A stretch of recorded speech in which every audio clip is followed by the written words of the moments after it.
सुनो, तुम वही हो ना जिसे हर गुजरते दिन के साथ शैतानी वसवसे मजीद मायूसी की तरफ धकेल रहे हैं, क्योंकि हर गुजरते दिन के साथ तुम अपना बेस्ट करने में नाकाम हो रहे हो। हाँ, तुम अपनी मंजिल से अभी बहुत पीछे हो, लेकिन तुम ये क्यों भूल रहे हो कि तुम्हारे परवरदिगार ने ना तो तुमको छोड़ा है और ना ही वो तुमसे नाराज हुआ है। जिंदगी तकलीफों का नाम है, यहाँ खुशियाँ आती हैं चली जाती हैं। अगर कुछ छोड़ के जाती है तो उदासी। यकीनन तुम भी उदास हो, परेशान हो या तकलीफ में घिरे हुए हो, लेकिन पता है एक बात जो पत्थर पर लकीर है जैसे लिख के अल्लाह ने तुम्हें थमा दिया है, जैसे कोई मिटा नहीं सकता। जो बात कभी बदली नहीं जा सकती वो ये है कि आने वाला वक्त हमेशा तुम्हारे लिए पहले से बेहतर होगा। फिर चाहे कुछ हो जाए, तुम्हें अल्लाह पर यकीन रखना है। तुम्हारी मंजिल यकीनन बहुत खूबसूरत होने वाली है और यकीनन बाद का वक्त तुम्हारे पहले से बेहतर होगा। अगर अल्लाह ने तुम्हें ऐसे अल्फाज दिए हैं जिनको पढ़कर किसी को सुकून मिलता है, तो तुम पर लाजिम है कि तुम लिखना कभी तर्क न करो। अगर तुम ऐसे लहजे और अंदाजे बयां से नवाजे गए हो जो जख्मी दिलों पर मरहम का काम कर सकते हैं, तो तुम पर लाजिम है कि तुम उसका इस्तेमाल जारी रखो। कुदरत जो भी तुमसे काम अपने मखलूक की खातिर ले रही है वो चुपचाप करते रहो। तुम अगर किसी के लिए बाइसे आसानी बनोगे तो तुम्हारे लिए भी आसानियां पैदा कर दी जाएंगी। वो एक दिन तुम अपने हिस्से के मौजे हासिल कर लोगे।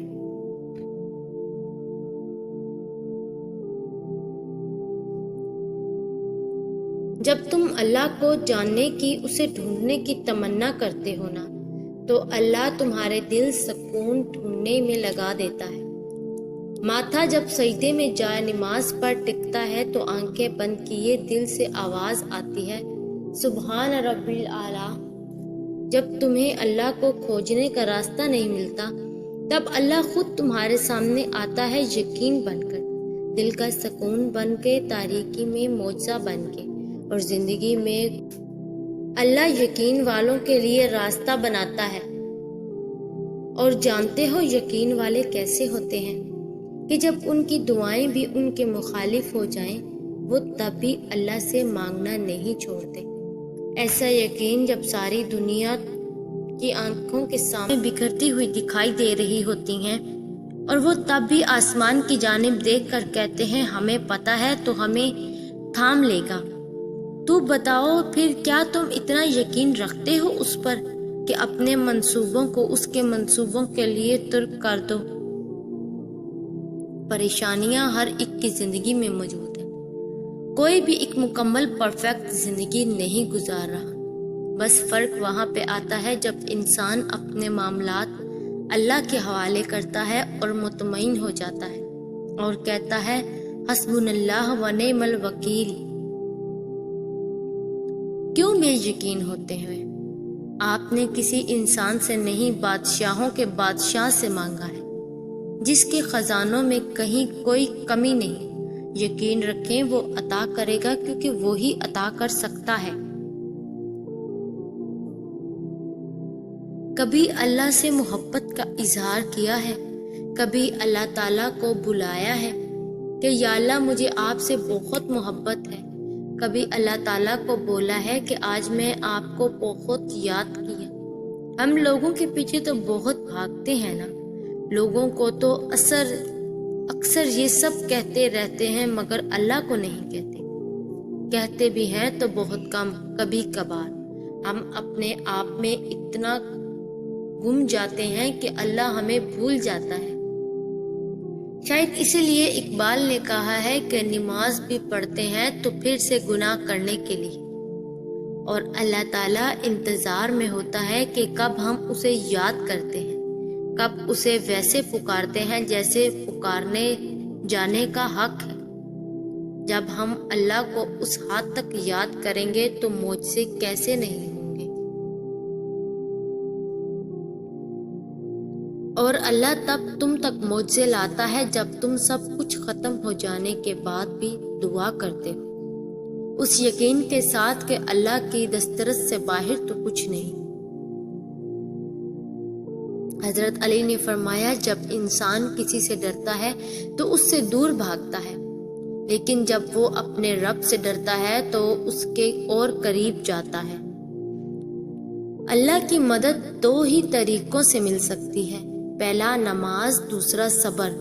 نماز میں آپ نے اپنے تمام مسئلے اللہ تعالیٰ کو بتا کے خود کو بوجھ سے آزاد کر لینا ہے، اور پھر اللہ کی مدد کا انتظار کرنا ہے، اسے صبر کہتے ہیں۔ جب آپ ان دو طریقوں کو اپنا لیتے ہیں تو سب سے انسٹنٹ فائدہ پتہ ہے کیا ہوتا ہے؟ کہ آپ پینک ہونے سے بچ جاتے ہیں۔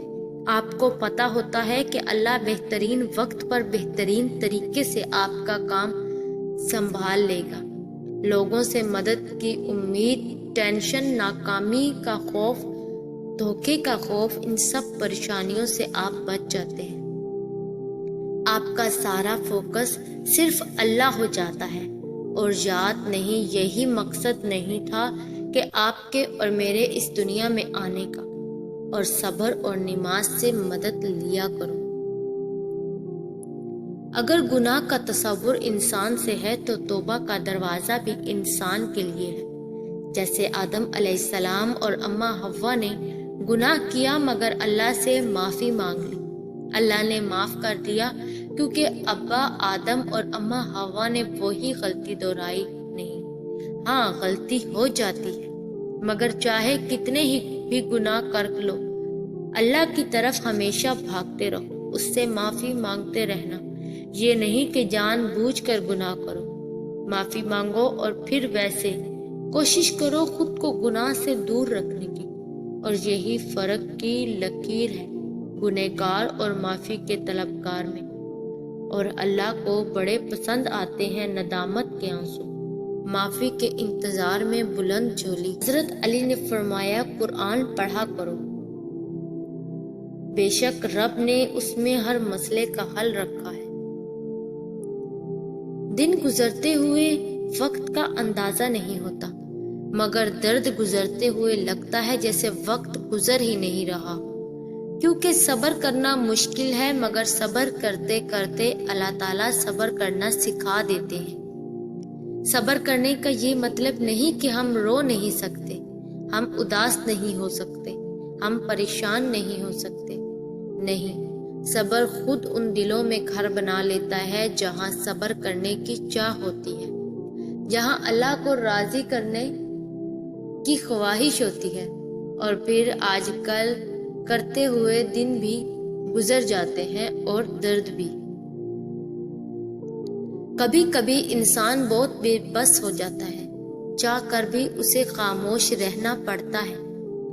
وہ صبر سے کسی معجزے کا انتظار کرتا ہے، نم آنکھوں سے اپنے رب کی رحمت کا منتظر ہوتا ہے۔ وہ صبر سے کسی معجزے کا انتظار کرتا ہے، نم آنکھوں سے اپنے رب کی رحمت کا منتظر ہوتا ہے، اور پھر قرآن سے اللہ کا جواب آتا ہے، اور جلد ہی آپ کا رب آپ کو اتنا دے گا کہ آپ خوش ہو جائیں گے۔